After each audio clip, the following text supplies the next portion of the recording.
Και βγάζεις. Δεν πας την ώρα που αυτός μανουριάζει και βάζεις το χέρι δίπλα, αυτός εκείνη την ώρα βλέπει απειλή. Ό,τι δει δίπλα του. Εγώ πριν κάπως τον πάτησα και πήγε να γυρίσει να μου τυχώσει. Είδα ότι ήμουν Ναι, εδώ ναι. και Αυτός εκείνη μετά. την ώρα πιάνει μια συγκεκριμένη οπτική γωνία. Δεν βλέπει από εδώ και πάνω εκείνη την ώρα.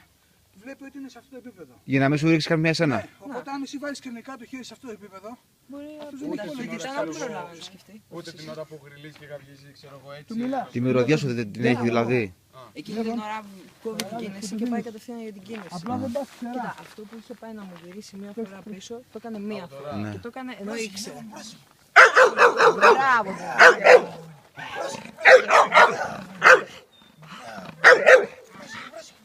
Μπράβο τα αγόρια, μπράβο, μπράβο.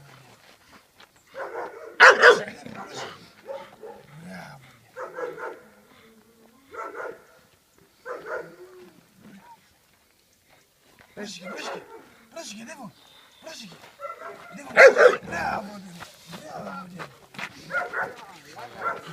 Τι έκανε? Δεύο.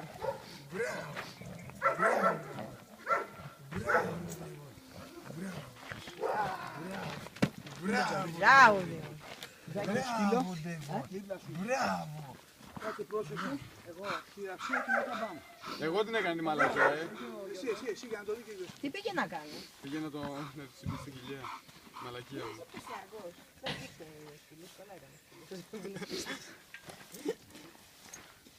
Καλά έκανε που είναι πίσω, αλλά μας την έκανε σε φάση που συμβαίνει. Έτσι κάνει ο μαλάκας. Εκεί που τον έχει σίγουρο ότι εντάξει εκεί πηγαίνει, μπορεί να σου κάνει μια δεξιά να πάει αλλού. Κάτσε, περίμενε. Ντέβον, κάτσε. Ντέβον.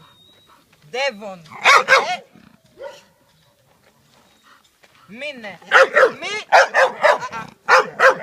Μη, Ντέβον.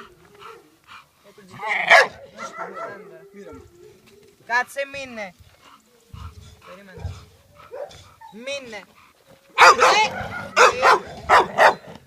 Κάτσε, μείνε. Ντέβον. Μη, Ντέβον. Μείνε. Μη. Τότε ζητούσαμε 100 ώρες. Δηλαδή για μένα είναι λάθος που το κάνεις αυτό τώρα. Γιατί ξέρει ποιος είσαι. Κάτσε. Μπράβο. Μπράβο, Ντέβον.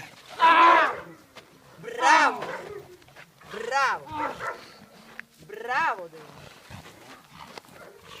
Μπράβο.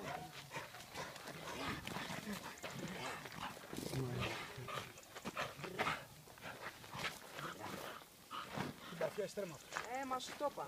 Εν τω μεταξύ του έχει σπάσει και τα νεύρα.